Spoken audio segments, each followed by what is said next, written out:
Pero, ¿por qué se quemó tan rápido? ¿Fue un accidente o alguien lo hizo a propósito? El aire dentro del museo tiene el frío y seco olor del papel antiguo y la cera de los muebles pulidos. Una quietud que amortigua el débil zumbido del aire acondicionado. La iluminación es de fluorescentes de luz blanca fría, que crean un brillo fantasmal en las vitrinas de cristal. El piso de concreto pulido refleja la sombra de los visitantes. Leo Ferreira da Costa, de 5 años y 3 meses, lleva una chaqueta roja con cremallera y pantalones de mezclilla, aferrando un pequeño carrito de metal, con la pintura ya descascarada en los bordes. Tiene la mirada fija en el suelo, evitando la intensa exposición de las grandes fotografías en blanco y negro que flanquean la pared. El chaval se detiene de golpe, casi tropezando, justo frente a una ampliación de una foto sepia que muestra a un grupo de tripulantes alemanes del LCT-129 Hindenburg, sonriendo con tensión. No reacciona a la imagen principal del dirigible en llamas, que está más adelante. Sus ojos verdes, generalmente sin enfoque, se fijan en el rostro de un hombre en particular, Kurt Spindler, ingeniero asistente de 35 años, con un bigote fino y una expresión de cansancio disimulado. No está asustado, sino paralizado. La hipersensibilidad de Leo a los ruidos fuertes es conocida por su madre, Sofía Méndez da Costa, de 38. Una arquitecta paisajista de cabello castaño claro, recogido en un moño firme, que de inmediato coloca una mano protectora sobre el hombro de su hijo. El padre, el doctor Gabriel Pereira da Costa, de 42, un cirujano vascular con manos grandes y postura metódica, está 2 pasos atrás, buscando la explicación lógica. No la encuentra. El ambiente es silencioso. No hay sirenas ni alarmas. De repente, Leo suelta el carrito de metal, que cae con un ruido estrepitoso en el concreto, y de su garganta sale un sonido que no es el llanto agudo e infantil de una crisis sensorial. Es un lamento ronco, cargado de angustia adulta, que proviene de una profundidad que el niño no posee. Levanta el brazo, con el dedo tembloroso apuntando a la foto de Kurt Spindler, mientras sus ojos se llenan de lágrimas de desesperación y sus labios pálidos se mueven con una precisión vocal que contradice su trastorno del espectro autista. El chaval grita, y la acústica del museo reverbera sus palabras en un alemán perfecto, una lengua que nunca ha estudiado. El hidrógeno. No debió ser hidrógeno, la culpa no es del capitán Lehmann. La maldición vino desde fuera, en el timón de estribor, y no pude cerrar la válvula Z12. Su cuerpo colapsa en el frío suelo, las manos apretando sus orejas con fuerza, la chaqueta roja formando una mancha viva en el pálido piso del museo. Comienza a repetir la frase en un murmullo aterrorizado, la respiración atrapada en el pecho. Sofía se arrodilla de inmediato, abrazando a su hijo con una fuerza desesperada, y Gabriel corre hacia ellos, su rostro reflejando la incredulidad y la creciente náusea. La frase era demasiado larga, demasiado específica y hablada en un idioma imposible para Leo, un niño que lucha por mantener contacto visual o completar una frase de 4 palabras. Es en este instante, arrodillados en el suelo de un museo histórico, a 15 kilómetros de casa, que el piso de la realidad para la familia Costa se rompe. Antes de revelar lo que sucedió, dime, ¿de qué ciudad nos estás escuchando ahora? Si esta apertura te enganchó, deja tu like y suscríbete al canal. Te garantizo que lo que viene a continuación desafiará todo lo que crees. Lo que diría la doctora Elena Petrova, la física de partículas suiza.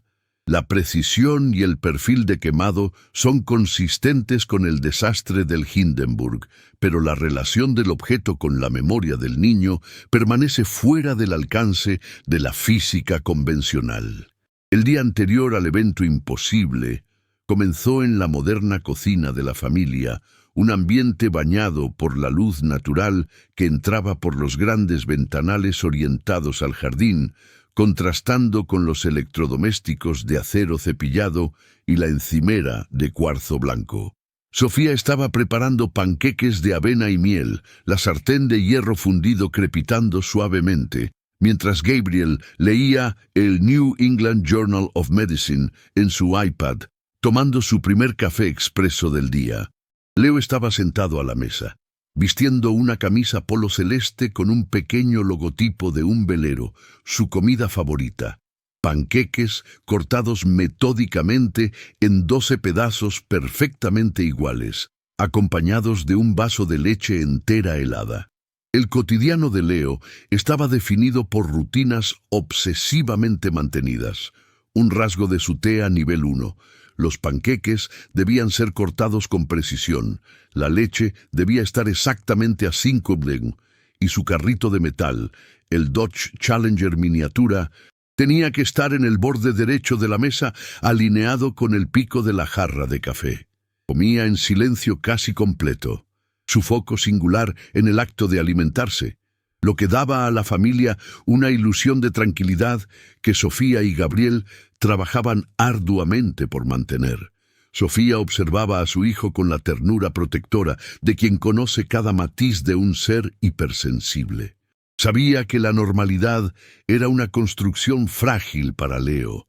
Un sonido fuerte, un olor nuevo o una interrupción en la rutina podían desencadenar una crisis sensorial. Su personalidad era la de una observadora tranquila, un intelecto afilado que se manifestaba en su pasión por los jardines históricos, donde el orden y la belleza eran restaurados a través de reglas estrictas. Ella era la brújula emocional del niño. Gabriel, el cirujano, era la antítesis, metódico, práctico y guiado por la evidencia. Solo creía en lo que podía ser medido y observado bajo un prisma científico. Su característico manierismo era el ajuste constante de sus gafas de lectura sobre la nariz, un gesto de quien busca claridad en todas las cosas. Amaba a su hijo profundamente, pero abordaba su autismo con el rigor de un diagnóstico, intentando encuadrar el comportamiento de Leo en parámetros aceptables. Leo, cariño, la camiseta de Thomas está en la lavandería. Puedes usar la celeste hoy, está bien. Iremos al museo después del almuerzo, dijo Sofía, manteniendo la voz en el tono monocromático que calmaba a su hijo. Leo parpadeó lentamente. Su única respuesta. El juguete en su mano, el Challenger miniatura, estaba siendo movido en un patrón repetitivo, 1 centímetro hacia adelante, 1 centímetro hacia atrás, en una cadencia exacta que marcaba el tiempo en su cabeza. La familia estaba en un estado de frágil equilibrio. 2 adultos intentando navegar lo extraordinario de un hijo especial, con el mínimo de turbulencia. En ese momento, eran solo una familia de clase media alta en una mañana común, a millas y décadas de distancia del olor a ozono y metal quemado. La escena era una línea base de normalidad, estructurada y segura, que sería irrevocablemente rota al día siguiente. El silencio del museo, que antes era de reverencia, se volvió opresivo.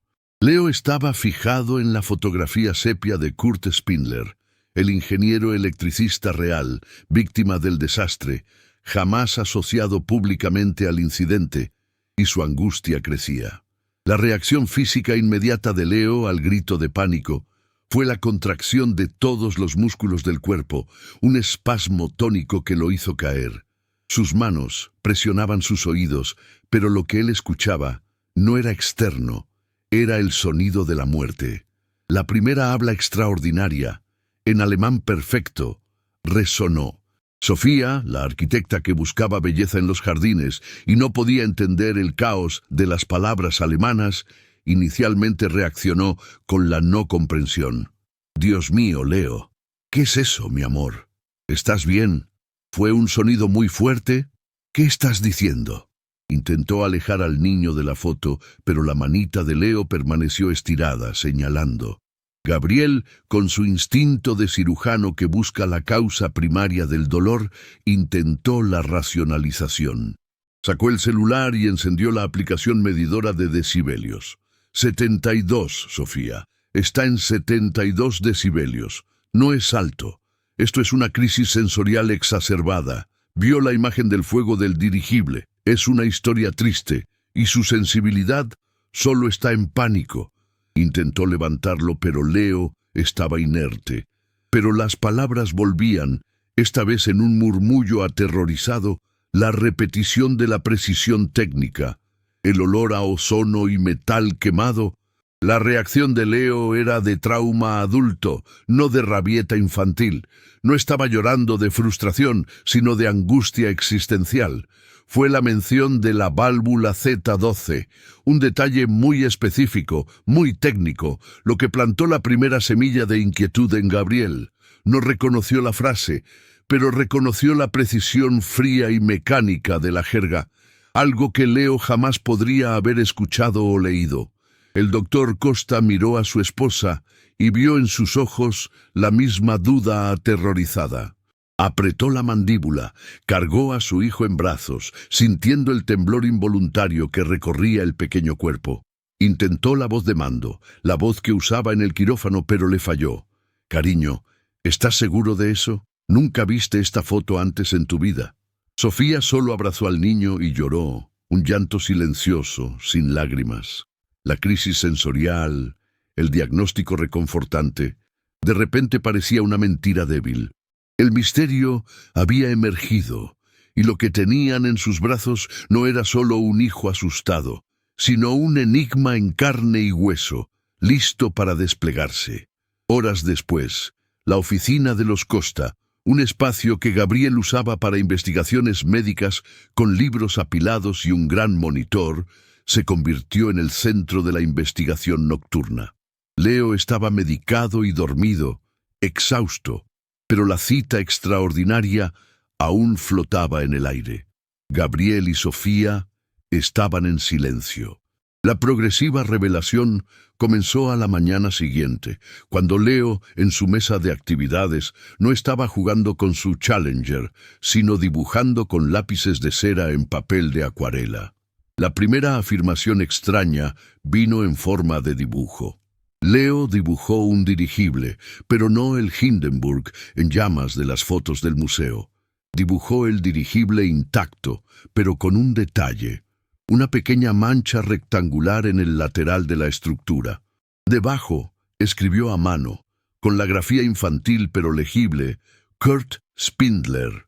Gabriel, que nunca vio a su hijo demostrar interés por nombres alemanes o dibujos complejos, sintió el estómago revolverse. Intento de los padres de explicar. «Leo, mi vida, ¿quién es ese Kurt Spindler?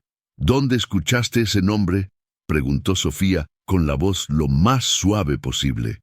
Leo solo parpadeó. «Mamá, el señor de la foto. Ese soy yo cuando era grande. Yo cantaba y la gente gritaba muy fuerte». Él mezclaba el vocabulario infantil con la memoria adulta. Sofía intentó racionalizar. «Debe haber oído a un visitante hablar en el museo, Gabriel». Segunda afirmación más específica. Leo volteó el dibujo. En el reverso dibujó un diagrama complejo de una cabina y escribió Scat Hangar. Dijo con su tono metódico y bajo que Kurt Spindler era el mejor jugador de Scat del hangar. Gabriel sintió la adrenalina subir. Scat era un juego de cartas alemán oscuro, jugado por tripulantes de dirigibles. Verificación que confirma la imposibilidad.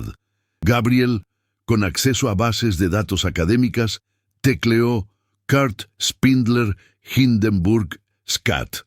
El resultado tardó en cargar. Cuando la página abrió, un pequeño foro de historia de la aviación, accedido a través de su cuenta universitaria, reveló una nota a pie de página. Kurt Spindler, ingeniero asistente, único tripulante conocido por jugar el juego de cartas Skat en los hangares de Frankfurt, apodado el Skat König del hangar. Gabriel miró la pantalla.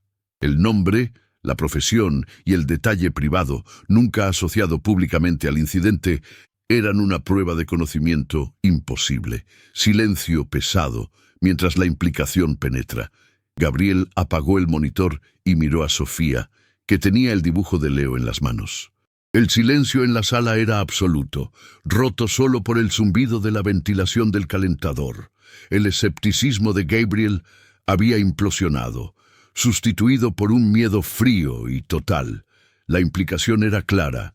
Leo no estaba enfermo, estaba recordando algo que no le pertenecía. El doctor Gabriel Pereira da Costa, el cirujano que cortaba el tejido muerto para restaurar la vida, ahora tenía que confrontar una realidad que desafiaba la propia estructura de la vida y de la muerte. Pero la revelación más perturbadora aún estaba por venir. La casa que antes era un refugio de rutinas y certezas se convirtió en un cuartel general de investigación amateur en los días que siguieron. Las luces de la sala de estar se quedaban encendidas hasta las 13:00 de la madrugada, iluminando la estantería de caoba forrada con libros de medicina y ahora de historia de la aviación alemana. Sofía y Gabriel susurraban, con miedo de despertar a Leo, que dormía un sueño extrañamente profundo y silencioso. Gabriel, el científico, intentaba encontrar la explicación médica. Búsquedas online sobre criptomnesia, memoria eidética y trauma, TEA e hiperfoco en detalles históricos, mientras Sofía, la intuitiva, rastreaba foros oscuros de coleccionistas de documentos del Zeppelin. La tensión conyugal era palpable, no de rabia, sino de desorientación. Sofía, con sus ojos hinchados de llorar, decía: «Dios mío, Gabriel, deja de buscar la enfermedad, busca la historia. Él está tratando de contarnos su historia». Gabriel respondía con la frustración del escéptico: «Soy cirujano, Sofía. Trato con hechos. Si no tiene una patología, necesitamos una prueba física que no sea un dibujo. Pudo haber visto el nombre en algún lado». El intento de evaluar al niño sin asustarlo era meticuloso. Sofía mostraba fotos aleatorias de ingenieros de dirigibles, preguntando: «¿Quién es este, Leo?». No reaccionaba. Mostraba planos de aviones modernos. Silencio. Pero al poner una foto en blanco y negro de la cabina de mando del Hindenburg que había descargado online, la segunda evidencia emergió. Leo apuntó a la esquina de la sala de radio y dijo en un tono de aburrimiento adulto: «El cable de acero vibrando en el eje X». Siempre hacía ruido cuando el mástil estaba en posición de aproximación, y los audífonos cuero marrón rojizo, no los negros de baquelita. El color de los audífonos, cuero marrón rojizo, un detalle minúsculo de equipo de comunicación de 1937, jamás estandarizado en museos o fotos populares, rompió el escepticismo de Gabriel.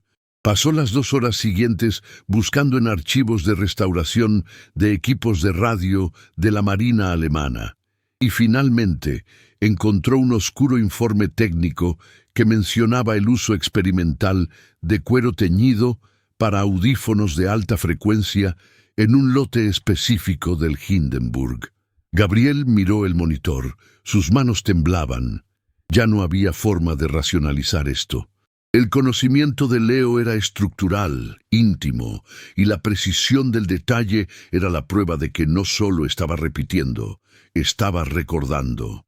La tensión se disipó en una unión silenciosa, con la percepción de que estaban enfrentando lo imposible juntos. Objeto físico. La evidencia que ancló el misterio en la realidad vino de un lugar inesperado. Leo, hipersensible a texturas y cambios de rutina, estaba incómodo con un objeto duro dentro de una vieja chaqueta que su abuelo paterno le había regalado hacía 2 años. Una chaqueta de cuero antigua de corte militar que él mantenía en el armario por apego y no por uso. Eran las 10:15 de la mañana, 2 semanas después del brote en el museo, un domingo gris y húmedo.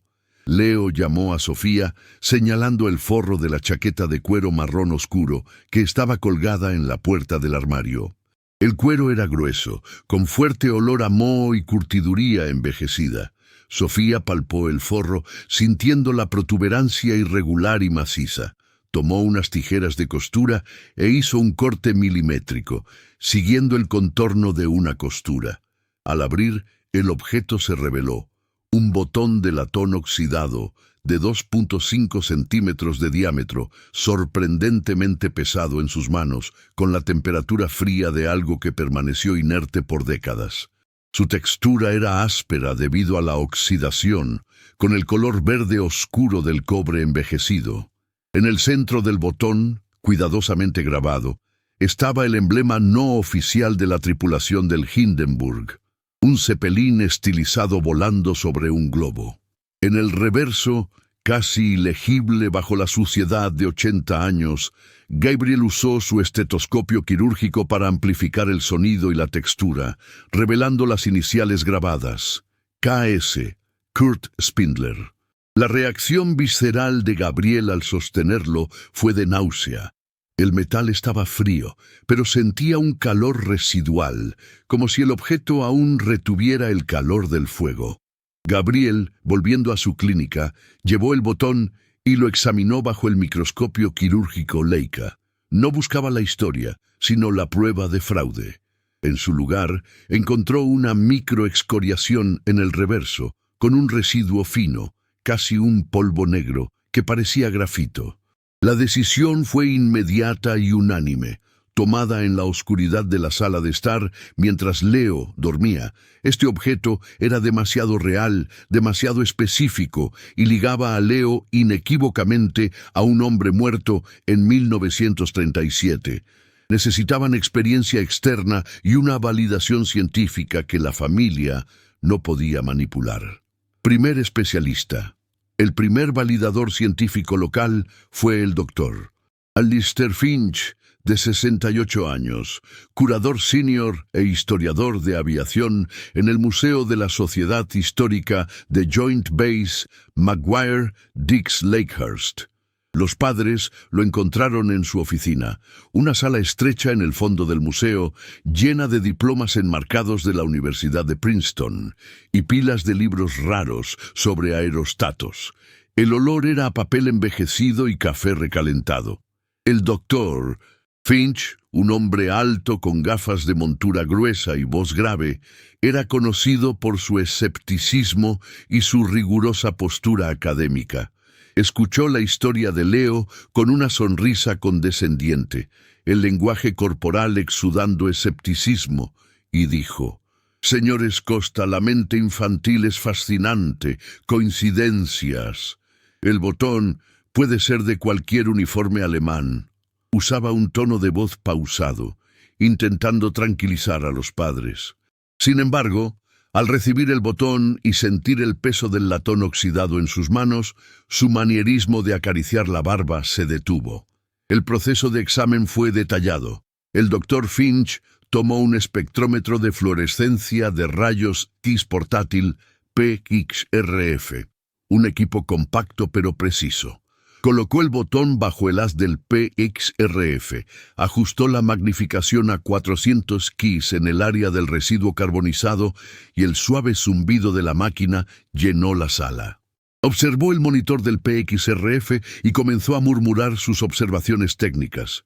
La aleación es 65% cobre, 30% zinc, trazas de níquel y plomo. Sí, aleación alemana preguerra, consistente. El momento de la transformación vino cuando analizó el residuo negro en el reverso. El PXRF arrojó resultados numéricos que el doctor Finch no esperaba. Además del carbono quemado, había partículas microscópicas de óxido de aluminio y óxido de hierro, elementos de la composición del dopado de la capa de tela del Hindenburg, usados para hacerla resistente al fuego. El doctor Finch parpadeó. Se limpió las gafas y miró el monitor de nuevo. Su voz, antes grave y controlada, se quebró. Miró a los padres, las manos temblando involuntariamente. Susurró, la voz casi inaudible. Esto no solo estuvo en el Hindenburg, estuvo en el fuego del Hindenburg. La cita técnica específica que validaba lo imposible fue: los microtrazos de óxido de hierro en el latón exigen una combustión de hidrógeno. No hay margen de error. Este artefacto es una cápsula del tiempo química, admitió a regañadientes. Esto es imposible. Esto prueba el origen del objeto, no el de su hijo, pero la precisión es aterradora. La investigación se intensificó, ahora no más por la prueba de que Leo estaba enfermo, sino por la prueba de que él era Kurt Spindler. Sofía, usando sus conexiones en la comunidad de restauración de jardines históricos, que a menudo lidia con la recuperación de documentos antiguos, rastreó un contacto en Frankfurt, el doctor Klaus Richter, un historiador de aviación jubilado y coleccionista de documentos de la Deutsche Zeppelin Reederei, DZR. Sofía estaba en su oficina a las 3:17 de la madrugada, el olor a café frío impregnado en el aire. Intercambió correos electrónicos, enviando la cita exacta de Leo sobre la válvula Z12 y el ingeniero Kurt Spindler. Días después, el doctor Richter respondió. Tenía algo, un archivo privado, pero dudaba en compartirlo. Tras la garantía de que la información sería usada para fines de investigación familiar, envió una copia digitalizada en alta resolución. La búsqueda que llevó al documento fue la incansable búsqueda de Sofía en archivos digitales, en alemán. El documento era un informe de inspección de la estación de radio Funkanlage, fechado el 05 de mayo de 1937, solo un día antes del desastre. El archivo digitalizado mostraba un papel amarillento y envejecido, con la tinta marrón desvanecida. La condición era frágil, parcialmente dañada por agua. En el pie de página, la firma inconfundible, K. Spindler. El contenido relevante estaba en la tercera sección. Había una anotación manuscrita tachada con pluma fuente. Fallo intermitente en la válvula ZC12 del compartimento de gas 4. Reparación urgente necesaria, pero aplazada hasta después del desembarque en Lakehurst. La conexión explícita fue un puñetazo en el estómago. La válvula Z12, mencionada por un niño de 5 años, era un hecho secreto y conocido solo internamente, un fallo que Spindler sabía que estaba allí y que lo atormentaba. La reacción de Sofía, que descubrió el documento, fue de terror y de un asombro profundo. Sostuvo el ratón con la mano temblorosa, pasando la noche solo imprimiendo y traduciendo. El silencio de Sofía al encontrar la prueba era un peso mayor que cualquier grito. La nueva capa de misterio que esto añadía era la motivación.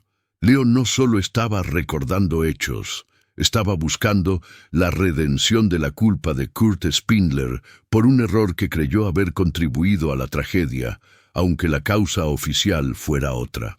El drama de una vida pasada ahora tenía un propósito: cerrar un ciclo de culpa de 88 años. La evidencia física y la documental convirtieron lo imposible en una certeza y sumergieron a la familia en una crisis de fe abrumadora.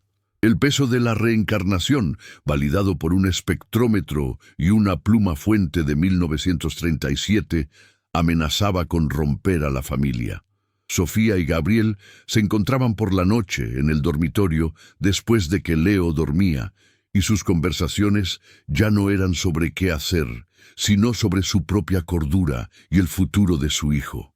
La vulnerabilidad era total. Sofía lloraba bajito en la almohada, cuestionando: ¿y si estamos equivocados? ¿Y si es una enfermedad neurológica muy rara que imita la memoria? ¿Qué vamos a decirles a los médicos? ¿Que nuestro hijo es un ingeniero de dirigible muerto? Gabriel, el cirujano que siempre fue el pilar de la lógica, estaba roto. Se levantaba para beber agua, sus manos grandes, que operaban con precisión milimétrica, temblando involuntariamente. Expresaba su miedo real en la oscuridad. Tengo miedo, Sofía. Tengo miedo de lo que esto significa para su futuro. Si lo que recuerda lo destruye, ¿qué haremos? ¿Qué es real? ¿Qué somos nosotros? La escena íntima entre los padres sin el niño presente era de desesperación mutua. La presión de mantener la normalidad para Leo era abrumadora. Discutían la decisión de continuar investigando. Parar significaba negar el dolor de Leo Kurt. Continuar significaba aceptar la disolución de su realidad. La decisión de continuar vino de Sofía, la protectora feroz. Si está sufriendo por una culpa de 88 años, vamos a ayudarlo a encontrar la paz. Iremos a Zúrich si es necesario. Leo, a pesar de haber proporcionado la prueba, demostraba su propia vulnerabilidad. Una mañana se despertó llorando. No el llanto adulto del museo, sino un llanto infantil de confusión. Abrazó a Sofía y dijo: «Mamá, yo no soy el Kurt, yo soy el Leo, pero el Kurt no puede cerrar la puerta. No sé lo que es la puerta». Estaba en una guerra interna entre la memoria antigua y la identidad actual. Su pedido de ayuda era una súplica desesperada por liberación. En ese momento, el misterio ya no era sobre un dirigible, sino sobre el alma de su hijo. La necesidad de una validación internacional definitiva impulsó a Gabriel a usar su prestigio científico. Utilizó sus contactos en la comunidad de investigación vascular para acceder al ETH Zúrich, Escuela Politécnica Federal de Zúrich. El objetivo era la profesora doctora Elena Petrova, de 55 años, física de partículas y especialista en datación y espectrografía, cuya autoridad era incontestable, mencionada en publicaciones de alto impacto. Ella era la última línea de defensa de la ciencia contra lo imposible. Gabriel envió el botón KS y las muestras del residuo carbonizado que él había extraído cuidadosamente. El método científico riguroso de la doctora Petrova fue implacable. Sometió el material al análisis espectrográfico de masas de alta resolución, HRMS, usando el espectrómetro de masas Thermo Scientific Modelo Q-Exactive para descomponer la composición química exacta del residuo. La secuencia de análisis en Zúrich, mostrada en un informe enviado por correo electrónico, produjo resultados numéricos concretos. El HRMS confirmó el perfil químico del latón y, crucialmente, reveló una firma espectrográfica única de la quema en un ambiente de hidrógeno puro. La quema de H2, diferente del fuego común, produce un tipo específico de oxidación molecular en la superficie del metal, y esa firma estaba presente en alta concentración. Los trazos de cesio-137, esperados en materiales expuestos después de la era atómica, eran extremadamente bajos, reforzando la edad pre-1945. La conclusión de la doctora Petrova, leída por Gabriel en voz alta para Sofía en el silencio de su dormitorio, desafió todos los paradigmas. El informe final declaraba que el objeto es inequívocamente un artefacto metálico alemán del periodo de entreguerras, que sufrió combustión de altísima temperatura con fuerte componente de gas hidrógeno. La precisión y el perfil de quemado son consistentes con el desastre del Hindenburg. El momento donde la especialista admite no tener explicación vino en la línea final del informe, que sirvió como la validación final, transfiriendo el caso del misterio histórico al paradoxo científico. La precisión y el perfil de quemado son consistentes con el desastre del Hindenburg, pero la relación del objeto con la memoria del niño permanece fuera del alcance de la física convencional.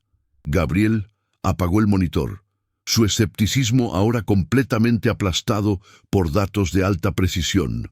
Si la ciencia confirmaba el artefacto, tenían que aceptar al hombre. La validación de Zúrich era la prueba física, pero faltaba la llave emocional.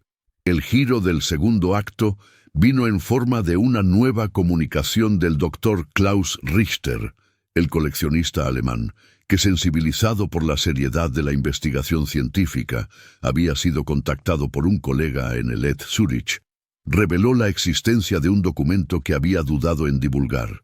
La carta final de Kurt Spindler. En un correo electrónico corto y seco, informó a Sofía sobre la carta, fechada el 05/05/1937, para la hermana de Spindler. No solo mencionaba el fallo en la válvula Z12, sino que expresaba su culpa por no haber forzado la reparación inmediata y mencionaba un sentimiento de maldición sobre el vuelo. La invitación para el encuentro significativo fue el Dr. Richter invitando a la familia a Frankfurt para ver la carta original. Un objeto que necesita cerrar un ciclo. Esta revelación que cambia la dirección de la historia era la pieza final. El caso no era sobre la reencarnación como un fenómeno, sino sobre la reencarnación como una misión de redención. Leo Kurt no necesitaba la prueba del fuego. Necesitaba el perdón por un error que nunca cometió, pero que sentía.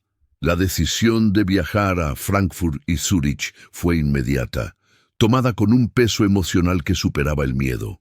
Sofía y Gabriel reunieron $100,000 en una campaña de crowdfunding en 2 días, bajo el pretexto de investigación histórica sobre nuevas evidencias del Hindenburg, y planearon la jornada. El viaje sería una inmersión en el pasado de su hijo, un esfuerzo por liberar el alma antigua. La historia no terminaría con la ciencia, sino con el corazón. El Dr. Richter concluyó su correo electrónico. Es tiempo de cerrar la puerta, y la verdad mayor está en el dolor, no en la prueba. Prepárense para el clímax. La jornada internacional comenzó en el aeropuerto JFK. Bajo el brillo opaco de la madrugada. Los preparativos fueron embalados por el peso emocional de la misión. No un viaje de vacaciones, sino una búsqueda por una liberación existencial. Sofía y Gabriel empacaron solo lo esencial, pero el miedo y la esperanza eran equipaje de mano, visibles en la tensión de la espalda de Gabriel y en la palidez del rostro de Sofía. Leo, sin embargo, estaba extrañamente calmado, sentado en la sala de embarque, observando metódicamente los aviones. Su chaqueta roja, que lo había envuelto en el trauma, era ahora un faro de determinación silenciosa. El trayecto, un vuelo de 8 horas sobre el Atlántico, fue una inmersión en la anticipación creciente. Sofía revisaba sus notas en alemán y los detalles del informe de la válvula Z12, mientras Gabriel leía los artículos de la doctora Petrova sobre espectrografía. El miedo daba lugar a una curiosidad profesional y, más importante, a una convicción paterna. Estaban haciendo esto por Leo. El doctor Costa, el cirujano que exigía control, estaba entregado a lo imposible. La llegada a Frankfurt, Alemania, fue bajo un cielo bajo y gris, con el fuerte olor a tierra húmeda y diésel. Alquilaron un sedán gris y condujeron hasta el suburbio de Frankfurt, donde residía el doctor Klaus Richter. La llegada al lugar fue marcada por la descripción sensorial completa. La casa de Richter era antigua, con olor a moho y tabaco, y su sótano, donde guardaba los archivos, era un laberinto de cajas de cartón y estantes oxidados. La temperatura sorprendentemente baja, como si el aire no se moviera allí desde hacía décadas. La oscuridad y el olor a papel envejecido profundizaron las relaciones. Sofía sostenía firmemente la mano de Leo, que parecía reconocer el ambiente sombrío. No lloraba, pero sus ojos verdes estaban abiertos y fijos, recorriendo las pilas de archivos. Estaba en casa con la historia. La tensión ya no era entre Sofía y Gabriel, sino entre ellos y la verdad oculta en aquel sótano húmedo. El doctor Klaus Richter, de 75 años, un hombre delgado y encorvado, con las manos manchadas de tinta y polvo, dudó por un largo momento antes de sacar una pequeña caja de metal oxidado, casi idéntica al botón de Leo, de un escondite detrás de una estantería de archivos. Dijo que aquello era la última posesión personal de Spindler. La tensión fue construida por la lentitud de los movimientos de Richter, el crujir del metal de la caja al ser movida. Acercándose a la mesa de roble en el centro del sótano, la colocó con reverencia. El proceso de revelación fue un ritual lento. Richter tomó una llave minúscula y abrió la caja. Dentro había un pequeño sobresellado, fechado el 05-1937. Esta era la carta final. El objeto definitivo, sin embargo, no era la carta, sino lo que estaba debajo. Richter removió la carta y reveló un pequeño amuleto de plata, en forma de media luna, con una inscripción minúscula. Wir sind eins. Nosotros somos uno. La descripción sensorial completa fue inmediata. El amuleto estaba sorprendentemente brillante, contrastando con el metal oxidado de la caja, y estaba frío al tacto de Gabriel, que lo tomó. El silencio inicial fue roto por la respiración audible de Sofía. La validación técnica inmediata no era necesaria. El amuleto y la carta final eran la validación emocional. Richter, con la voz baja y ronca, explicó que Spindler había enviado el amuleto junto con la carta a su hermana, diciendo: «Usa este amuleto y te recordarás que somos uno, incluso si no regreso». La conexión emocional explícita con la jornada del niño fue la epifanía de Sofía. Kurt Spindler sabía que moriría, y envió el amuleto para asegurar que la memoria, de alguna forma, sobreviviría. Gabriel, el cirujano, sostenía el amuleto de plata, las manos que salvaban vidas ahora sosteniendo la llave de un alma. El amuleto, Sofía, no es solo un objeto, es una promesa. La promesa que Leo vino a buscar. El momento donde el significado completo es revelado ocurrió en la sala de estar de Richter, con la luz del atardecer débil filtrándose por las cortinas.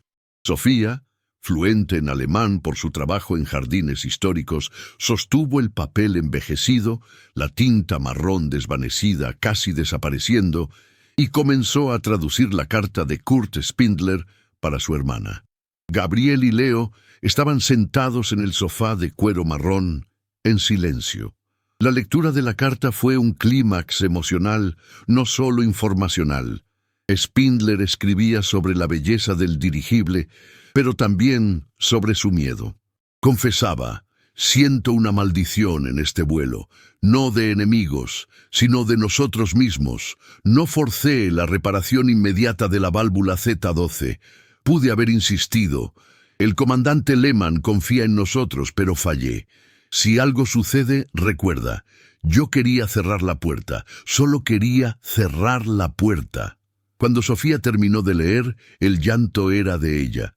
Sentía la culpa de Kurt Spindler, el dolor de un hombre atormentado por un error de juicio. Pero Leo, el pequeño Leo, que estuvo callado durante toda la traducción, abrió sus ojos fijos y sonrió.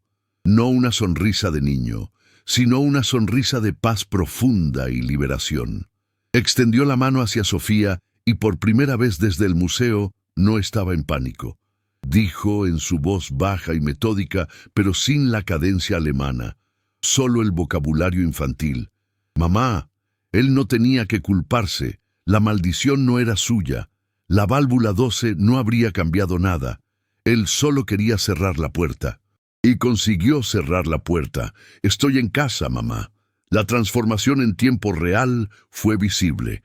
La tensión de 5 años en el rostro de Leo desapareció. La revelación final no era la causa del desastre, sino la naturaleza de la culpa. El alma de Spindler necesitaba perdón, y Leo, a través de su memoria, se lo había concedido.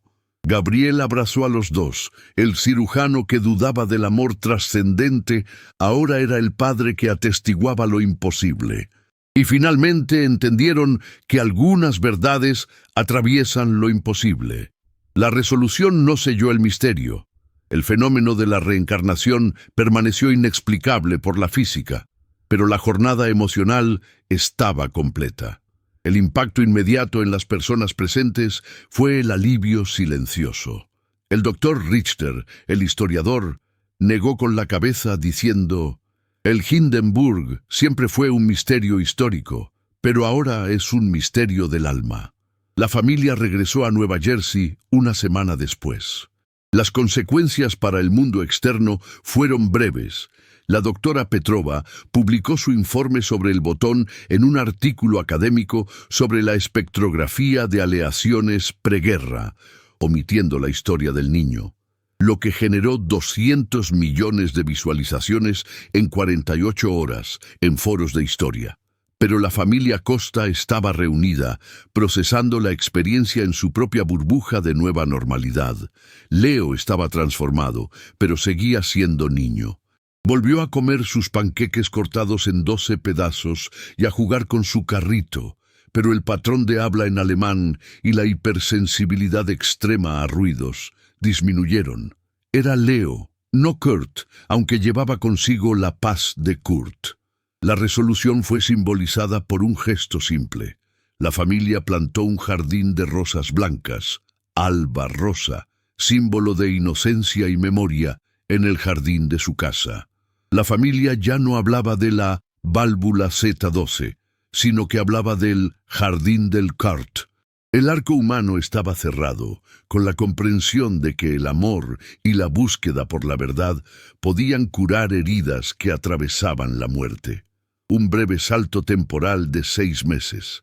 Es 06 de junio de 2024. La luz dorada del final de la tarde baña el pequeño jardín de rosas blancas en la parte trasera de la casa de los Costa. Leo, ahora de 6 años, está usando guantes de jardinería, ayudando a Sofía a regar las plántulas. Gabriel está observando desde el porche, tomando su café, ya sin la tensión crónica en los hombros. El legado del descubrimiento no fue la exposición mediática o la prueba científica de la reencarnación, sino la transformación de Leo. El que era atormentado ahora era pacífico, su memoria eidética enfocada en flores y plantas, y no en cables de acero e hidrógeno. Nunca más mencionó a Kurt Spindler, pero la pequeña caja de metal con el amuleto de plata está guardada, no como prueba, sino como una herencia. Leo se voltea hacia Sofía, sus manos sucias de tierra húmeda.